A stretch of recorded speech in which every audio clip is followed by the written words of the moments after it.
Assim como aconteceu com Isaías, quando ele contemplou o trono da glória de Deus, conforme está registrado no capítulo 6 da profecia de Isaías, primeiramente ele adorou ao ver a glória de Deus, e ele também visualizou a adoração dos santos anjos, dos serafins. Diante da adoração, ele pôde contemplar a si mesmo, e ele então confessou os seus pecados, em contrição. Ai de mim, porque sou um homem de impuros lábios, e também habito em uma geração impura. Depois disso, ele foi agraciado, recebendo do Senhor o perdão, pela brasa viva do altar, que o anjo do Senhor trouxe para queimar os lábios do profeta. E, por fim, ele foi comissionado e enviado. Quando o Senhor disse: quem haverei de enviar? Isaías responde: eis-me aqui, envia-me a mim. No nosso culto nós adoramos, confessamos nossos pecados, reconhecemos o perdão e a graça do Senhor, e agora nós seremos edificados, ouvindo a comissão do Senhor, que ao final deste culto nos enviará para servi-lo em nossa vida e em nossas atividades. No início dessa edificação, nós faremos a leitura do breve catecismo, a pergunta 73, que diz assim: qual é o oitavo mandamento? O oitavo mandamento é: não furtarás. Amados irmãos, abramos a palavra de Deus no Evangelho do nosso Senhor, conforme a narrativa de Mateus, no capítulo de número 26. Hoje nós vamos encerrar o capítulo 26, capítulo muito longo deste Evangelho. Nós vamos ler no capítulo 26 de Mateus a história de Pedro negando o nosso Senhor, que está registrada dos versículos 69 a 75.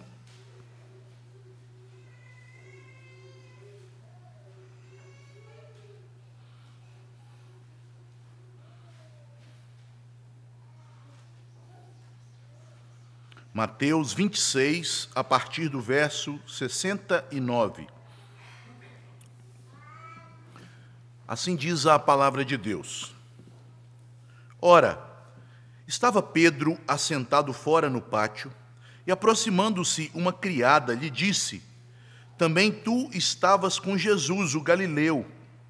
Ele, porém, o negou diante de todos, dizendo: não sei o que dizes. E saindo para o alpendre, foi ele visto por outra criada, a qual disse aos que ali estavam: este também estava com Jesus, o Nazareno.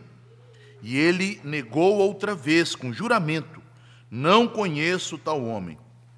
Logo depois, aproximando-se os que ali estavam, disseram a Pedro: verdadeiramente és também um deles, porque o teu modo de falar o denuncia. Então começou ele a praguejar e a jurar: não conheço esse homem. E imediatamente cantou o galo.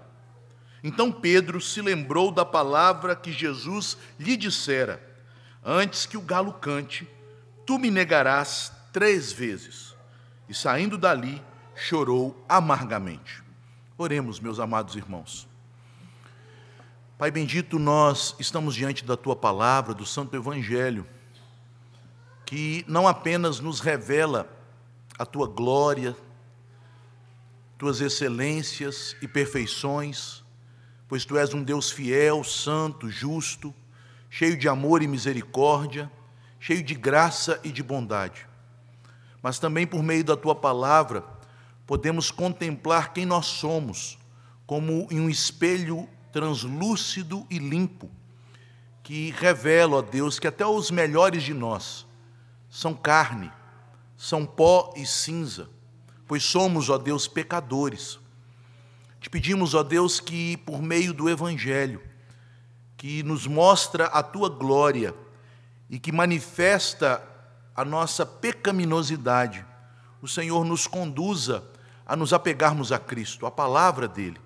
Pois somente nesta palavra, ó Pai, somente em Cristo e no seu Evangelho, nós temos um firme fundamento, uma rocha segura para não sermos arrastados pelo nosso próprio pecado.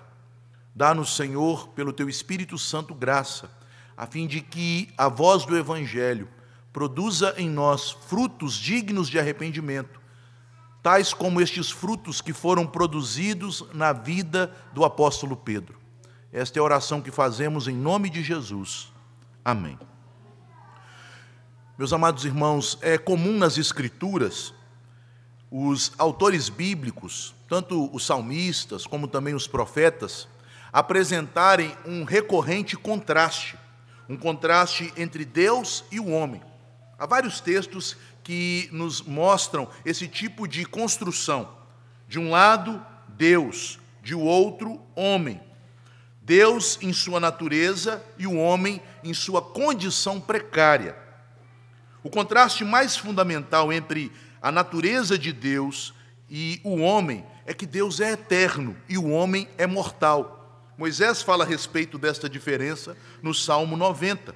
Enquanto Deus é de eternidade a eternidade, o homem é como uma neblina, é como uma erva, ele passa. Mas também há outros contrastes entre Deus e o homem que são sempre lembrados nas Escrituras. Deus é onipotente e onisciente, o homem é finito, limitado e dependente. Além disso, há contrastes em relação à maneira como Deus age e a forma como o homem reage. Deus, ele age com fidelidade, com amor, com justiça e com graça. Deus é misericordioso em todos os seus caminhos. Já as ações e reações do homem frequentemente demonstram egoísmo, pecado e insensatez. Nos relatos sobre a prisão de Jesus, que falam da maneira como ele foi capturado no Getsêmani, levado à casa do sumo sacerdote Caifás, julgado pelo Sinédrio, que era o tribunal dos judeus, de maneira tão iníqua e injusta, nestes relatos que agora culminam, enquanto Jesus sofre falsas acusações dentro daquela casa, ali do lado de fora, no pátio da casa, nós temos um dos seus apóstolos, aquele que foi designado como líder dos apóstolos, negando Jesus, pecando contra o Senhor que o salvou. Nestes relatos, meus irmãos, fica muito evidente este contraste. Estes relatos foram escritos para nos lembrar que Jesus não é apenas homem. Ele não é um mero homem, embora tenha assumido de forma perfeita e integral a humanidade, mas, sendo homem, ele permanece perfeito Deus. Ele é Deus. E aqui há esta clara oposição de Jesus como Deus e dos homens em sua fraqueza, egoísmo, pecado e insensatez. Percebam, meus amados, que esta oposição já é demonstrada no contexto anterior, quando Jesus é julgado pelo tribunal dos anciãos de Israel, daqueles homens que eram considerados os mais sábios, os mais ilibados, os homens que tinham uma vida proba, uma vida reta, uma vida moral, impoluta.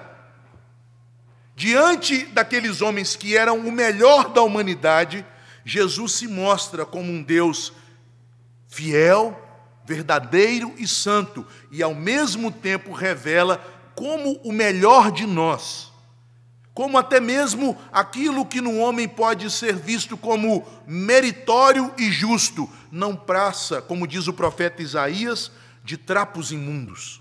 Como o homem é pecador.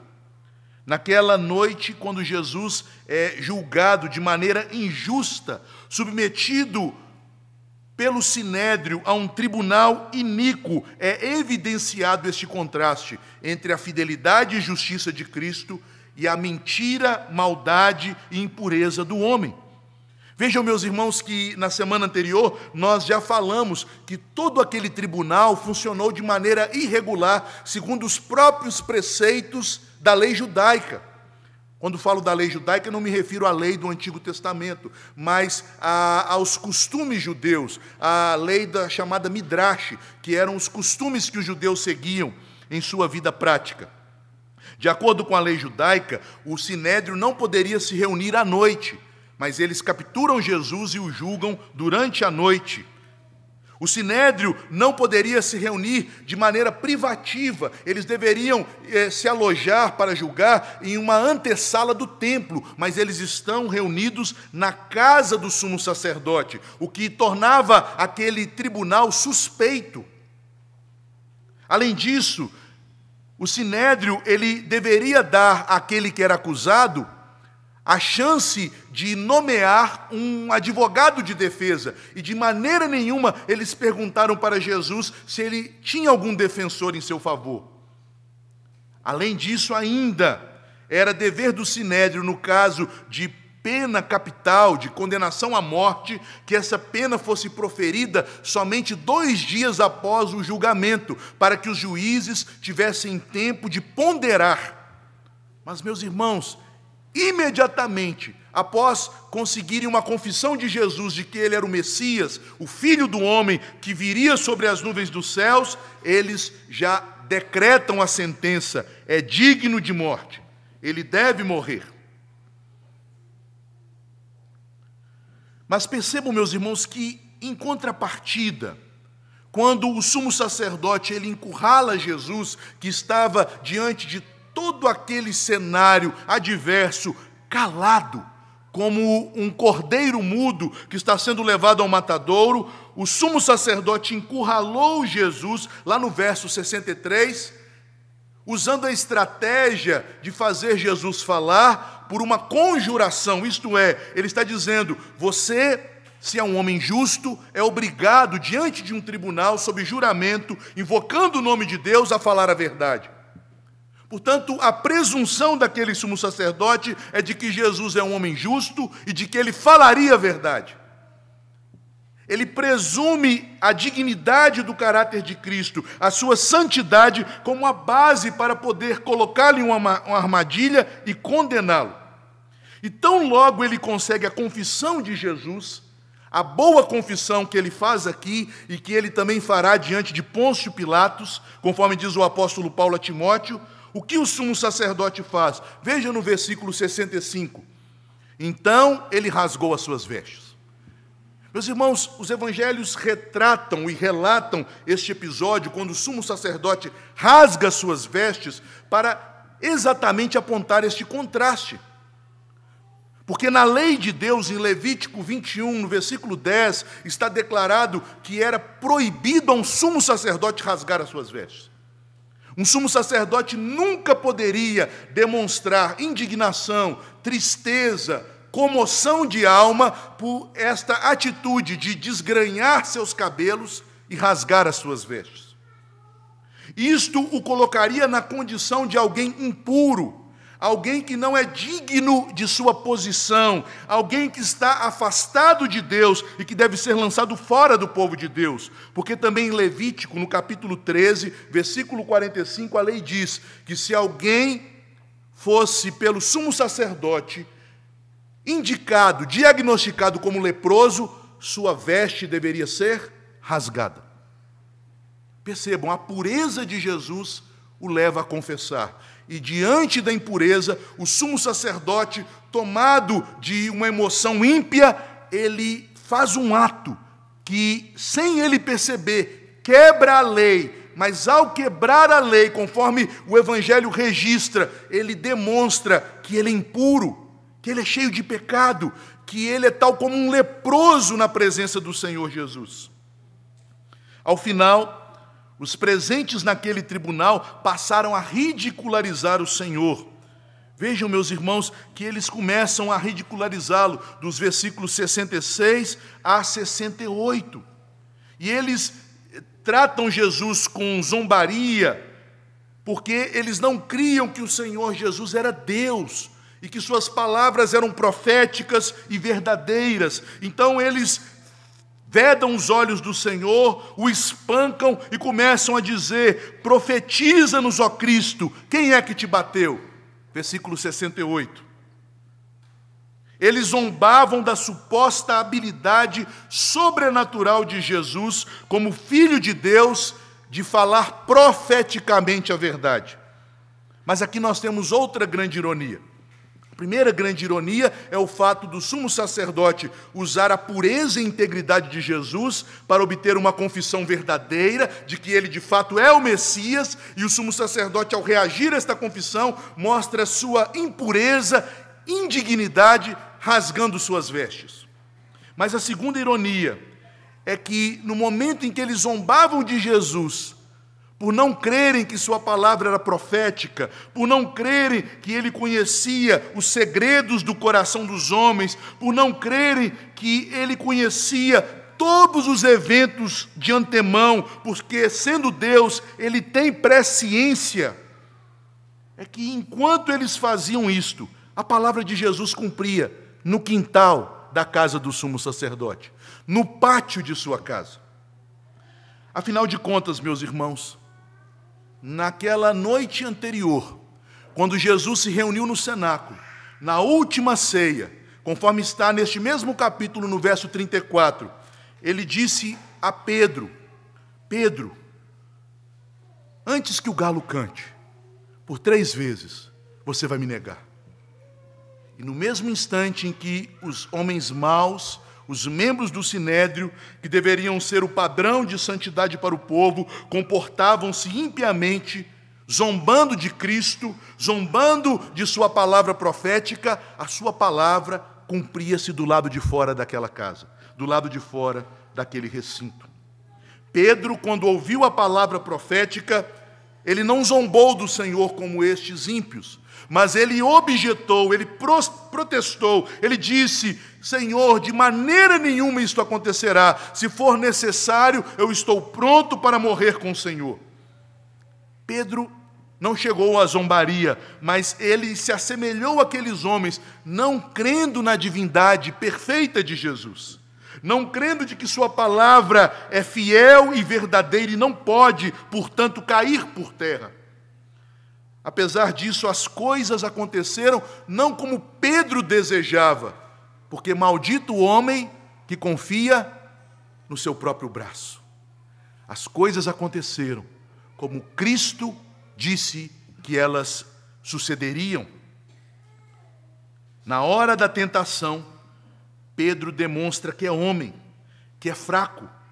Pedro demonstra que sua palavra é mentirosa e que a palavra de Cristo é verdadeira, como diz o apóstolo em Romanos 3, verso 4. Seja Deus verdadeiro e mentiroso todo homem.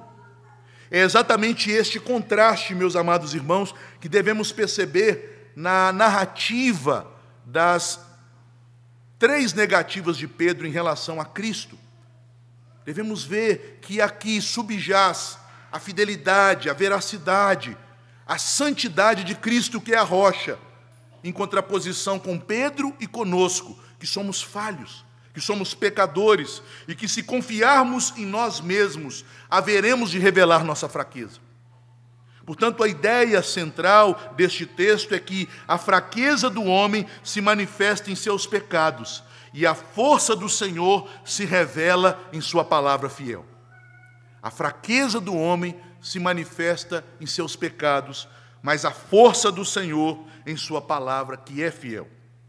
Vejamos, meus irmãos, como a fraqueza de Pedro vai se revelando cada vez mais intensa, à medida em que ele nega o Senhor 1, 2, 3 vezes. Na primeira negação, Pedro demonstra sua fraqueza por temer pela sua vida, por achar que a vida dele estava em suas mãos e que ele tinha condições de manter e proteger sua própria vida.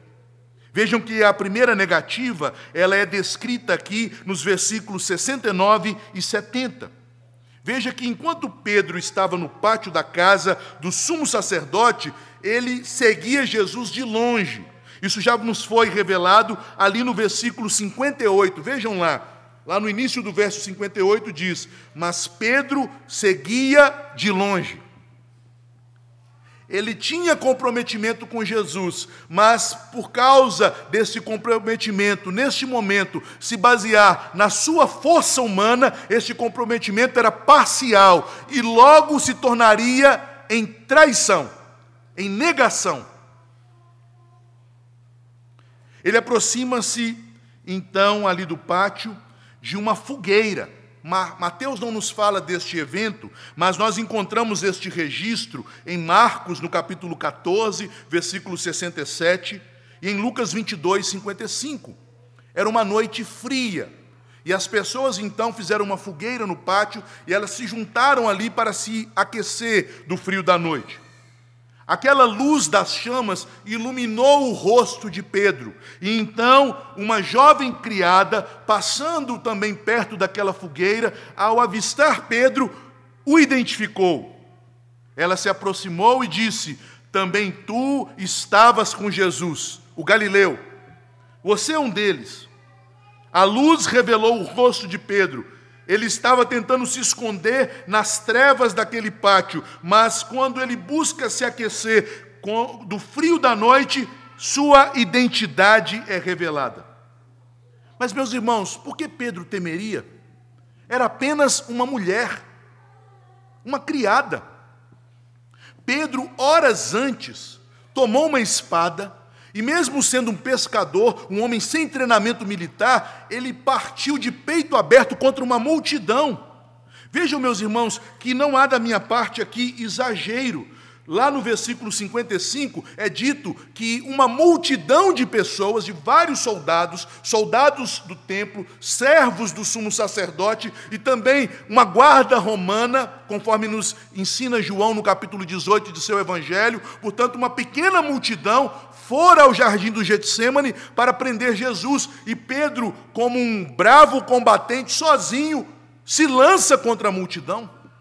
Mas agora ele treme diante de uma moça, de uma simples criada que o havia identificado.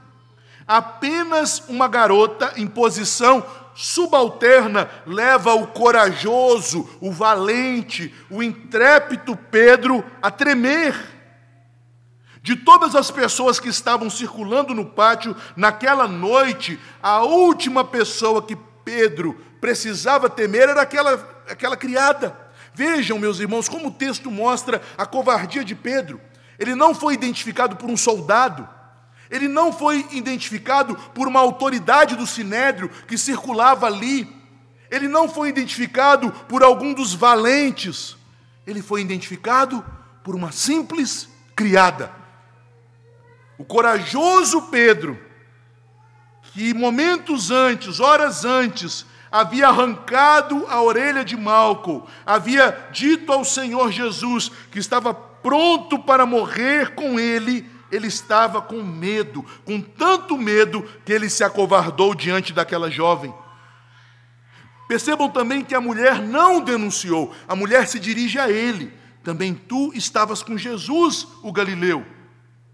Mas Pedro, movido por tamanho pavor de perder a sua vida, de ser tomado como um cúmplice de Jesus, levado ao sinédrio e também decretada a sua morte, ele negou que fosse um discípulo de Jesus.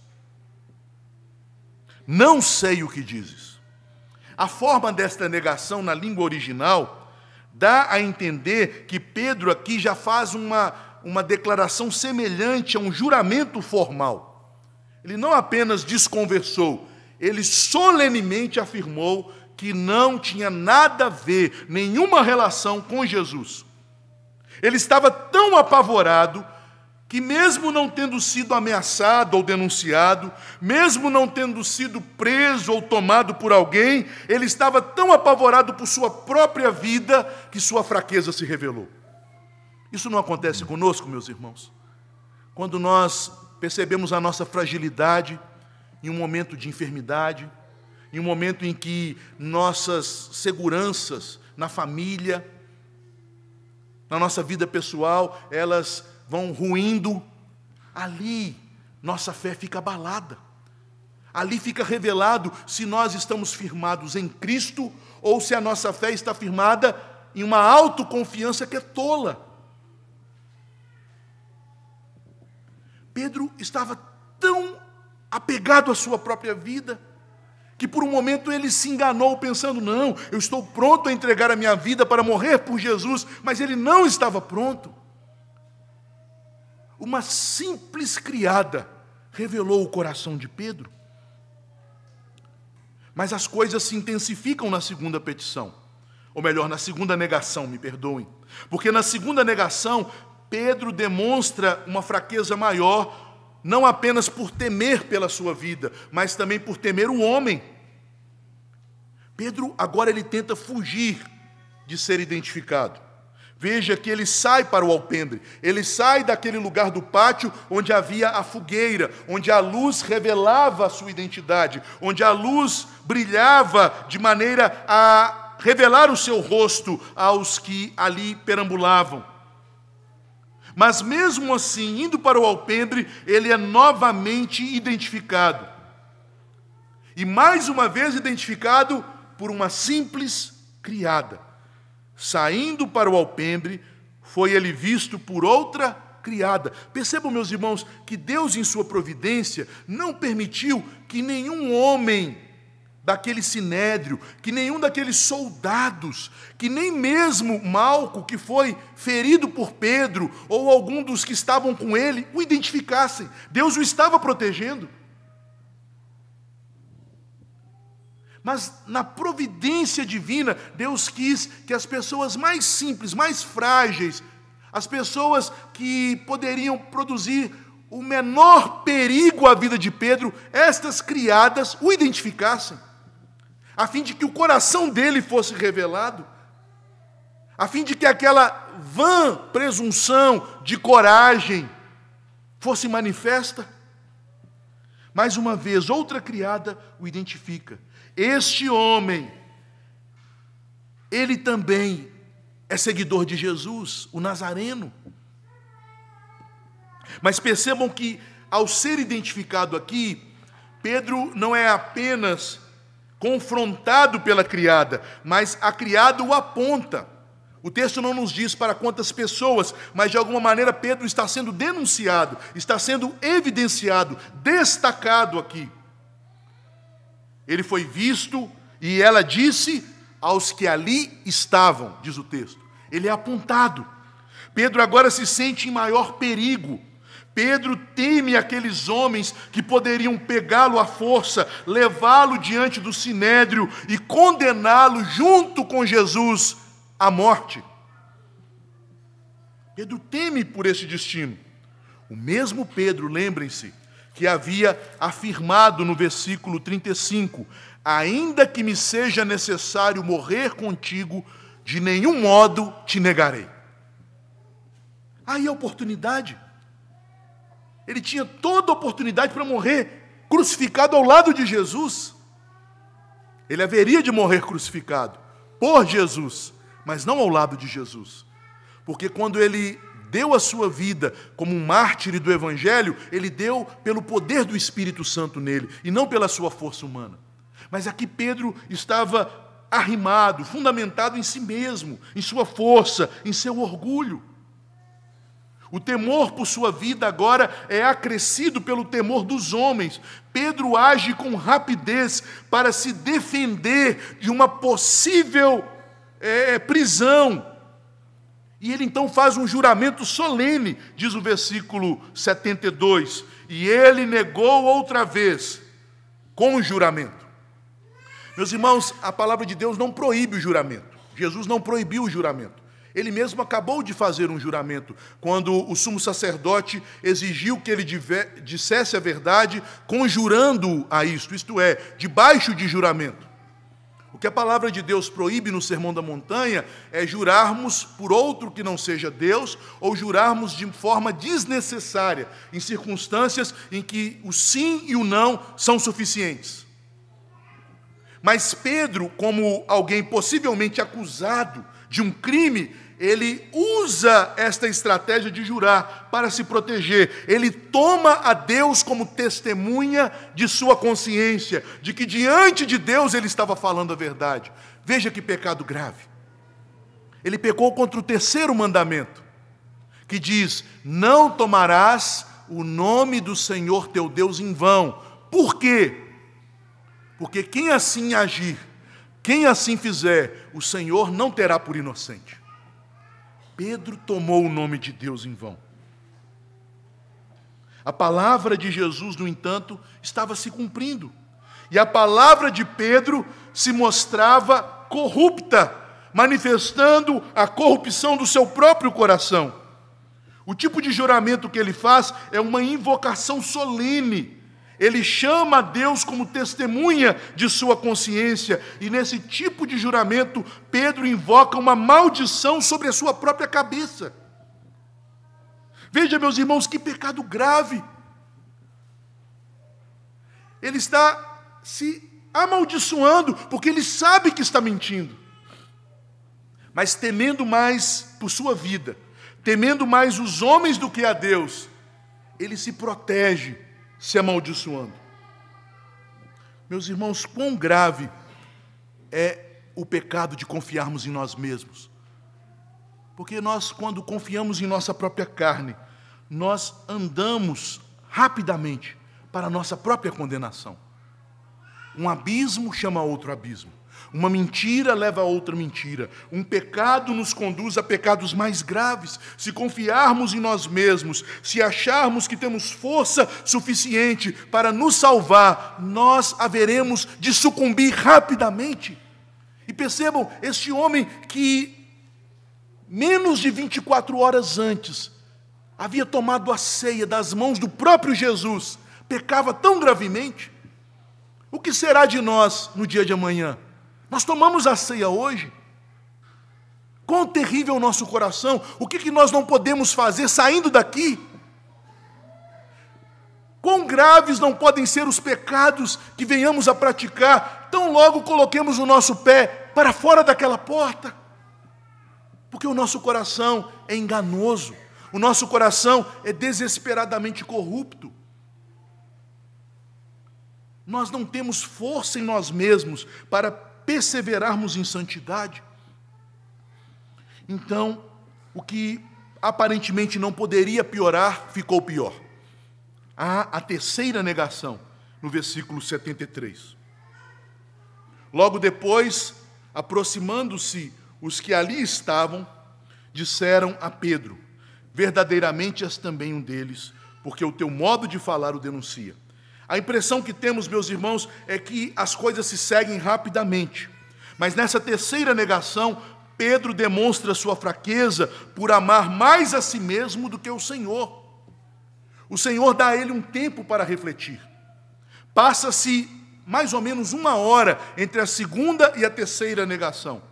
Esse logo depois demorou 1 hora. E como eu posso afirmar isso com tanta certeza, com tanta convicção? Porque Lucas faz este registro em Lucas 22, 59.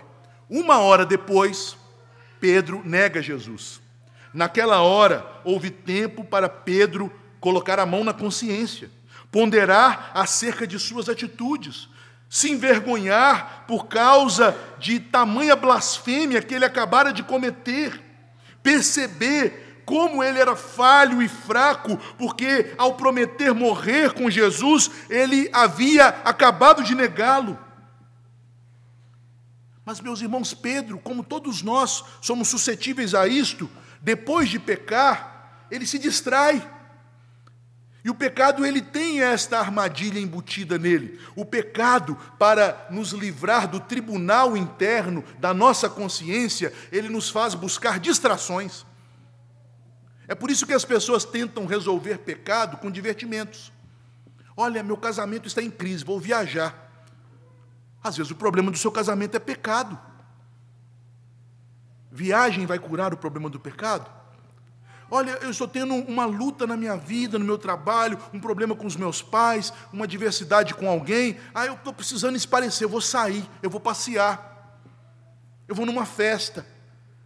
Pedro se distrai com aquelas conversações. Nós não sabemos o que aquelas pessoas conversavam ali no pátio, quais eram os assuntos, mas Pedro, durante 1 hora, ele manteve sua consciência anestesiada com coisas vãs, com frivolidades, com conversas vazias. E naquela hora ele se esqueceu da gravidade do ato que havia acabado de cometer.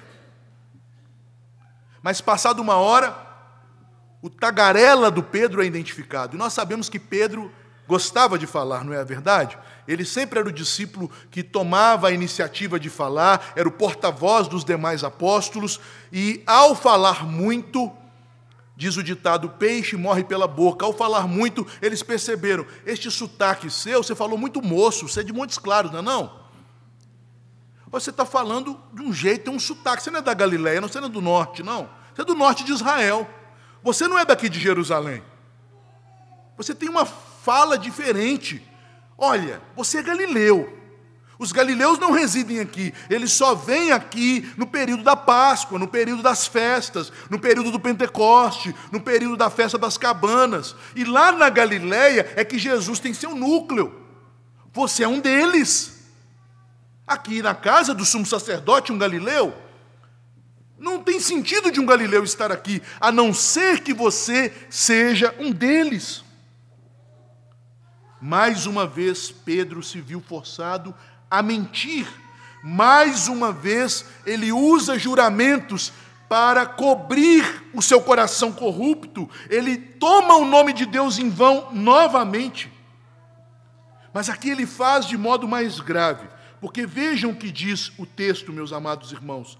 Então começou ele a praguejar e a jurar.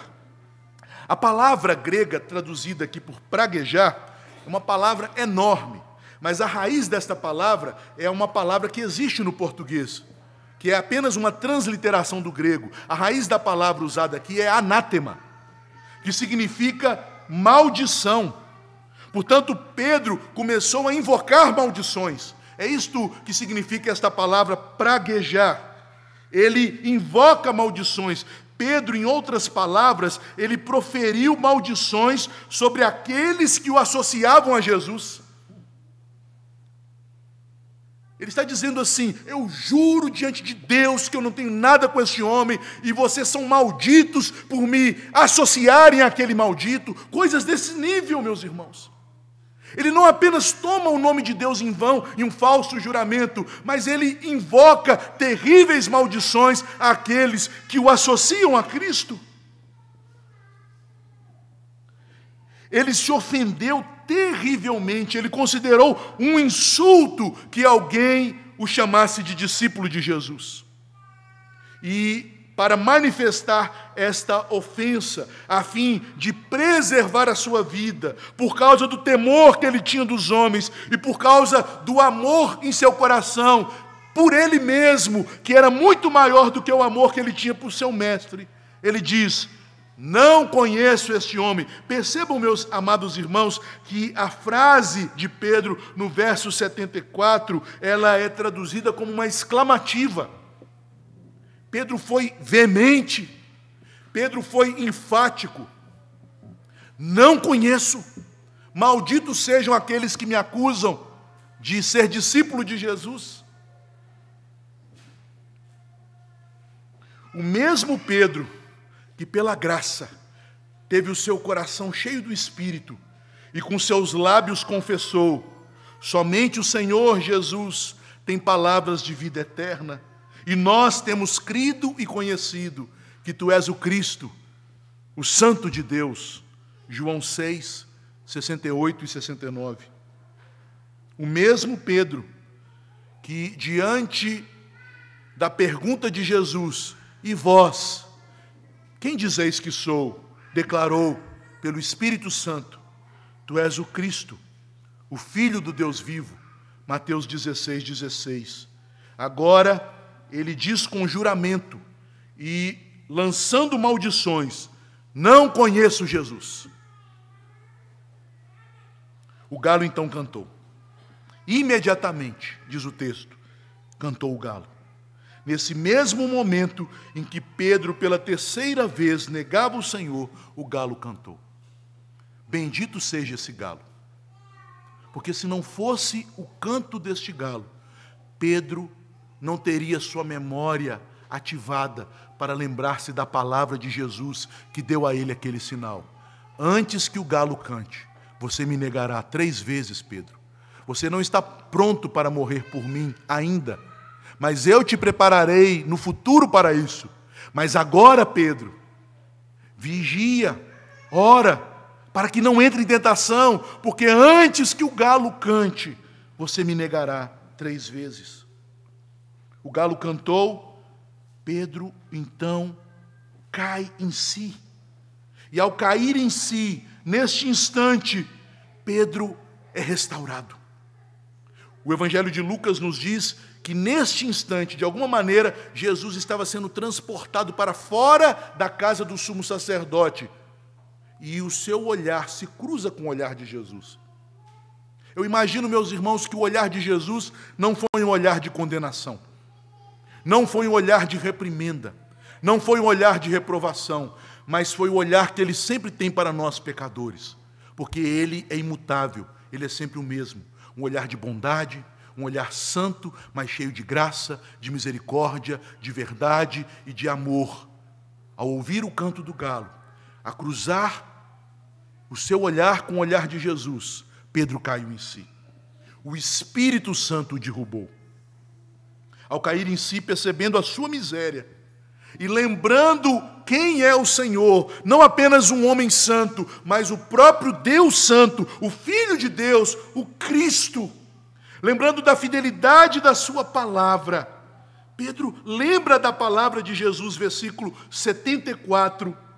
Pedro, então, em profunda contrição de alma, sendo movido pelo Espírito Santo à tristeza, que é a tristeza segundo Deus, não a tristeza do remorso, tal como teve Judas, mas a tristeza que provém do Espírito de Deus, mostrando-se que apesar de um pecador, ele é um bem-aventurado, porque o Senhor disse, bem-aventurados que choram, porque serão consolados. Pedro chorou amargamente. Em 2 Coríntios 7,10, a palavra de Deus nos diz que a tristeza, segundo Deus, ela produz arrependimento e gera vida, e não morte. Pedro chorou amargamente. E por que Pedro teve esse destino abençoado?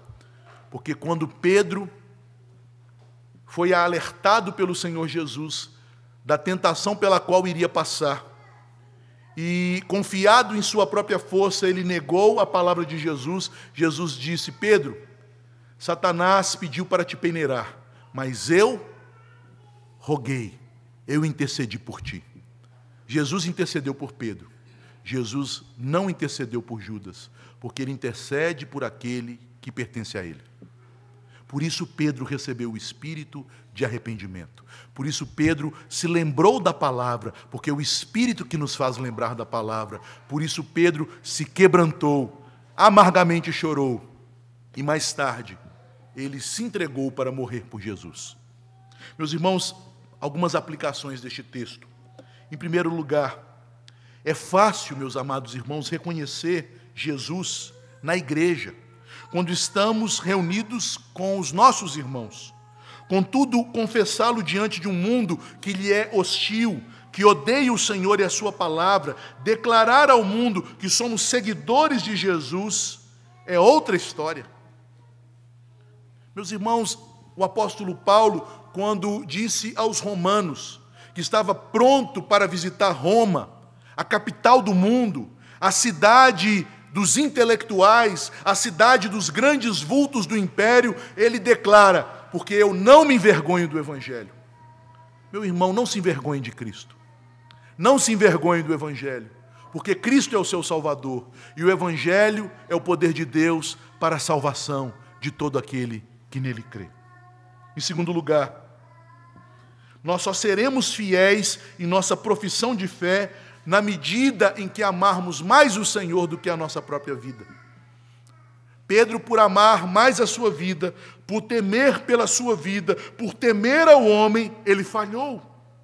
Em Apocalipse, no capítulo 12, no versículo 11, está escrito que os santos de Deus, que perseveraram e venceram Satanás, conseguiram esta façanha por alguns motivos, e um deles, diz o texto, porque mesmo em face da morte, não amaram a própria vida.